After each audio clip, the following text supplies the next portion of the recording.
Excelentíssimo senhor presidente do Poder Legislativo de Chapadão do Sul, Alírio Baca, em nome de quem eu cumprimento todos os outros integrantes da Câmara Alta desta comarca. Para o Ministério Público Estadual, é um privilégio sem tamanho tomar essa tribuna, que é a tribuna mais legítima dessa sociedade. Eu aproveito esse início para dizer que fora da política não existe democracia. E os representantes mais legítimos do poder político são os integrantes do poder legislativo. Isso desde tempos imemoriais, quando Aristóteles escreveu a Política, quando no século XVIII o Barão de Montesquieu escreveu o Espírito das Leis. A linha de frente da democracia é o poder legislativo, visto que este representa o povo, que é o titular puro do poder. Portanto, triste da sociedade em que tem um poder legislativo calado, não atuante, como esse país viveu há 40 anos, por exemplo, e em outros períodos. O Ministério Público, por meio desse promotor que atua com atribuição no patrimônio público, será e é um grande entusiasta da arte da política, porque as altas decisões de gestão que contribuem para a pacificação social e o incremento dos direitos individuais e sociais prescritos na nossa Constituição são formuladas dentro do quadro de repartição de competências pelo Poder Legislativo, com o sufrágio do Poder Executivo, também com suas iniciativas legais. Só que, na minha visão, o poder de frente é o Poder Legislativo. Então, por isso, em meu nome e no nome da minha colega, a doutora Fernanda Proença Zambuja, é uma honra para o Ministério Público Estadual ocupar essa tribuna que é a mais legítima da sociedade. Eu vim aqui hoje, eu vou tentar não me alongar, na verdade, é dar uma satisfação à sociedade de Chapadão, em nome do Ministério Público, não em nome da pessoa física, Matheus, como representante do Ministério Público Estadual nessa comarca, sobre essas questões que realmente nós temos uma parcela de atribuição no que diz respeito à segurança pública. Poderíamos ficar lá e tocar essas questões no gabinete de forma absolutamente formal.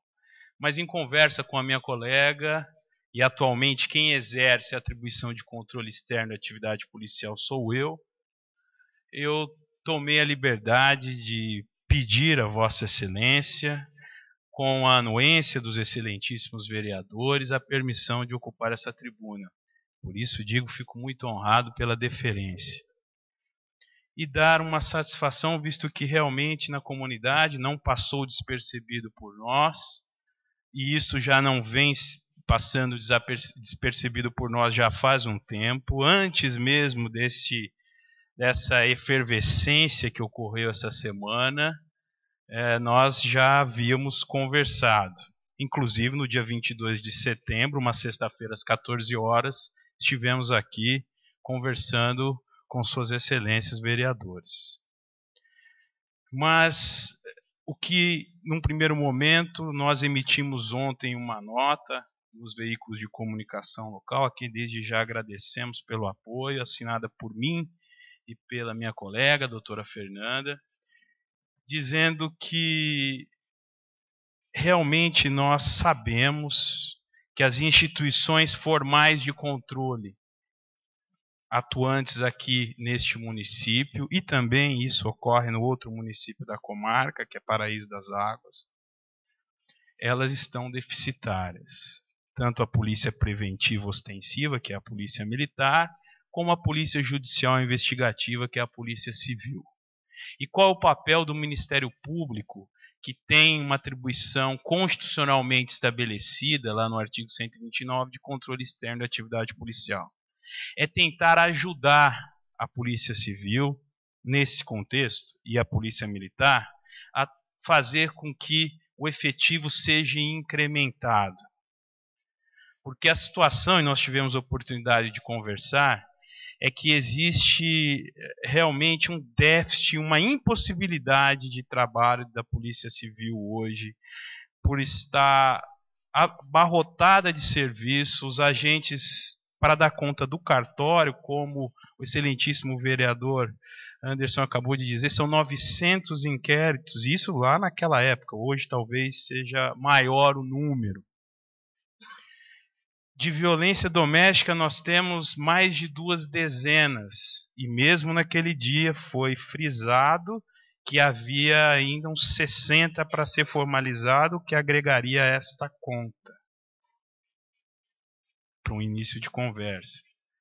E nós temos um número deficiente de investigadores. A atividade investigativa fora do flagrante realmente hoje está complicada. E digo isso porque já conversei com o excelentíssimo doutor Mansur, a quem nesse momento eu reputo como um herói aqui dentro dessa cidade, porque tocar uma delegacia com a competência que consegue tocar, com esse déficit de pessoal, tanto ele como os agentes, ele é um herói. E o Ministério Público já está tomando as providências para ajudá-lo. Também a Polícia Militar. Esses também heróis nesse município. Estão pela metade, pelo que a gente pôde apurar, nas rondas, 2 policiais na viatura, o que o normal são 4. Um contingente baixíssimo para a demanda atual e concreta desse município. Portanto, essa é a realidade. O Ministério Público, num primeiro momento agora, para que os senhores que representam e a população que nos assiste, nos ouve, saiba, vai, como primeira medida, tentar fortalecer as instituições formais de controle do Estado, Polícia Civil, Polícia Militar. Já encaminhei expediente ao Grupo de Controle Externo da Atividade Policial de Campo Grande, que tem contato direto e frequente com o secretário de Segurança Pública, por meio da promotora Luciana Schenck. Doutora Fernanda já o fizera há meses. Então, nós dois estamos imbuídos de apertar. Tentar evitar ao máximo a judicialização desse tipo de demanda, porque a judicialização de implementação de política pública, apesar de ser reconhecida, é uma judicialização que demora, é complicada e talvez isso possa procrastinar ainda mais a solução imediata de que este município necessita. E para nos ajudar à celeridade, eu também ocupo essa tribuna de forma oficial para pedir o apoio de Vossas Excelências, com suas bases. Mais do que nós, Vossas Excelências, que têm os contato, veículos através das bases estaduais, podem trazer uma força às nossas iniciativas formais. Então, aqui o Ministério Público sobe a essa tribuna dizendo que depende também muito da ajuda de Vossas Excelências. E outra questão que eu gostaria de frisar. Eu acho que nesse momento não é hora de ficarmos crucificando aquela ou aquela instituição que não está fazendo a sua ou aquela parte. É hora dos poderes constituídos, como o poder legislativo, o poder executivo, o poder judiciário e as funções essenciais da justiça, no caso, a Ordem dos Advogados do Brasil, até a Defensoria Pública, o Ministério Público, se unirem, nos irmanarem, para que nós consigamos o nosso escopo da forma mais rápida possível.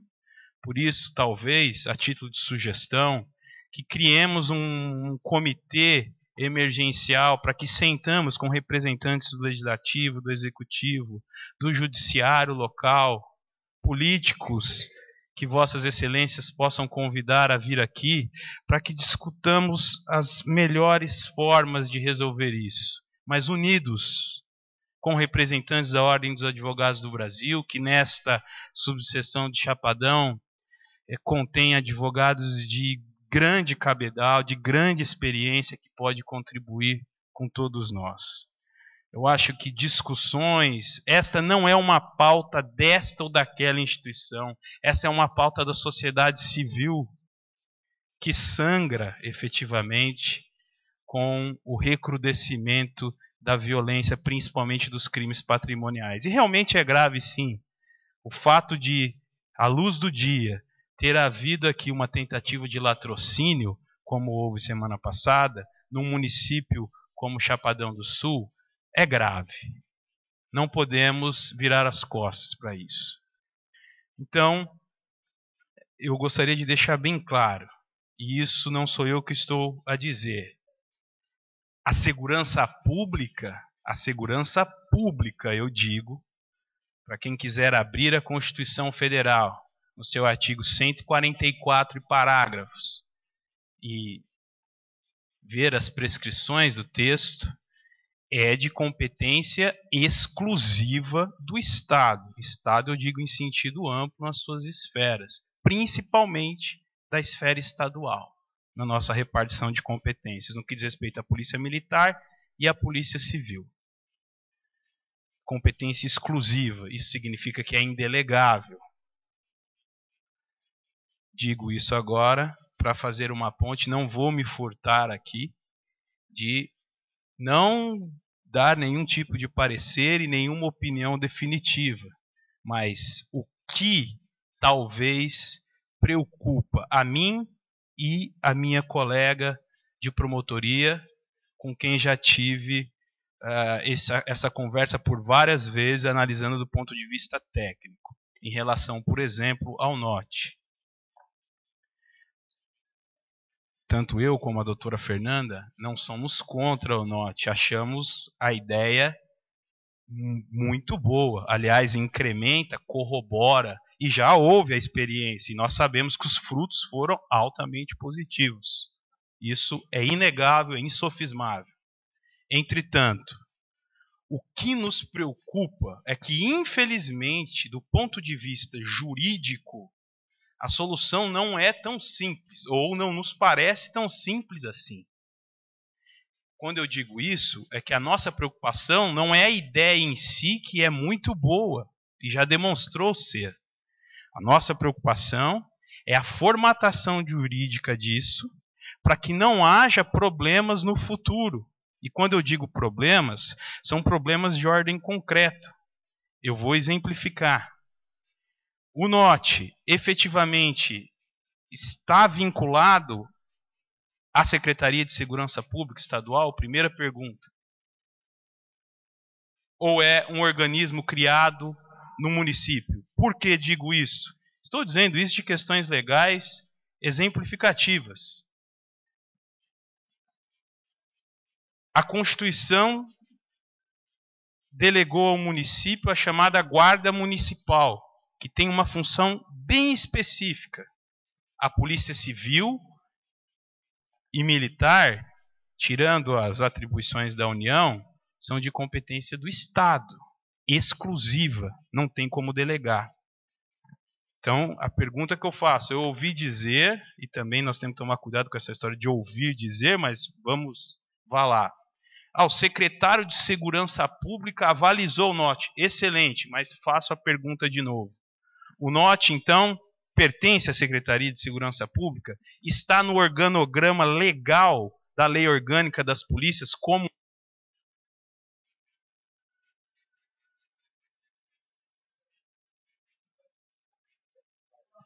um órgão oficial? Vai deixando, eu vou falando, viu, presidente? Não para.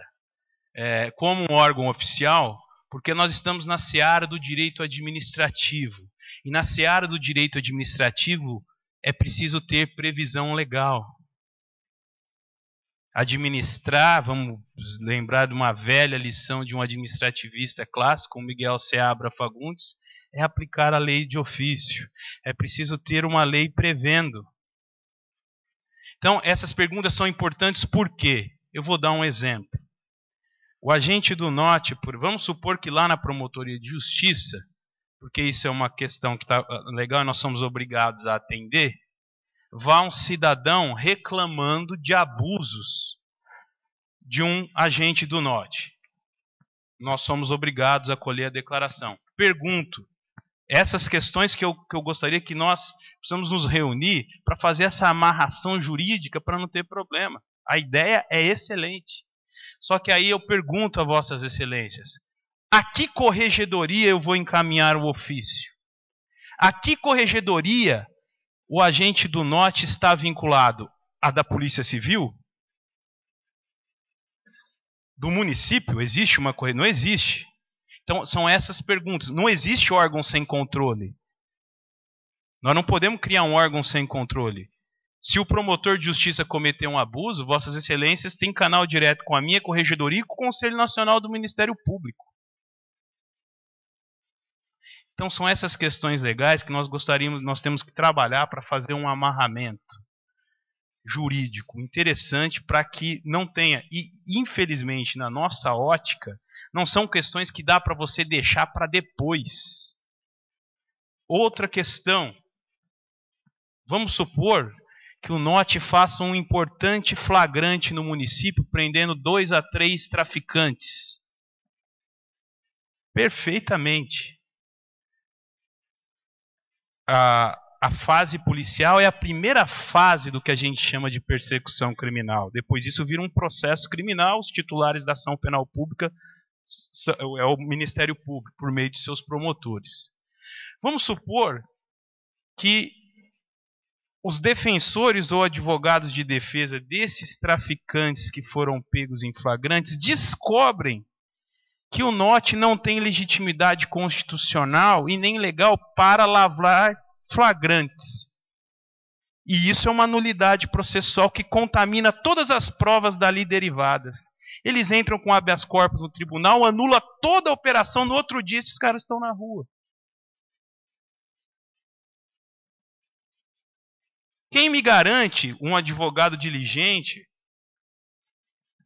do direito criminal, que foi contratado para defender um cliente, e percebe, antes de adentrar o mérito da demanda, uma nulidade orgânica nesse sentido? Você vai alegar e vai ser anulado